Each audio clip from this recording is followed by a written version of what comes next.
আসসালামু আলাইকুম। আশা করি আপনারা সবাই ভালো আছেন। আজকে একটা বিষয় নিয়ে আলোচনা করতেছি। বিষয়টা খুবই গুরুত্বপূর্ণ। দেখেন, বিগত সরকারের আমলে যত এমপি মন্ত্রী যারা ছিল, যারা প্রমাণিত হয়েছে লাখ লাখ কোটি কোটি টাকা আত্মসাৎ করছে, গুম খুন ইত্যাদি ইত্যাদি সকল খারাপ কাজের সাথে জড়িত ছিল।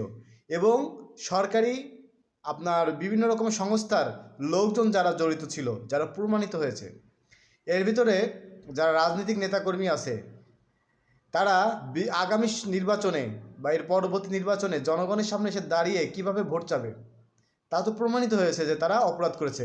এসে বলবে আমি কোনো অপরাধ করিনি, আমি নিরপরাধ, আমাকে জোর করে মামলা দেওয়া হয়েছে বা অপবাদ দেওয়া হয়েছে। আসলে জনগণ এখন সব কিছুই বুঝে। তো আমার কথা হচ্ছে, যারা অপরাধ করেছে তারা যেন কখনো নির্বাচনের মাঠে না আসতে পারে। হ্যাঁ, সেই দলের নতুন এবং ভালো লোক আসুক,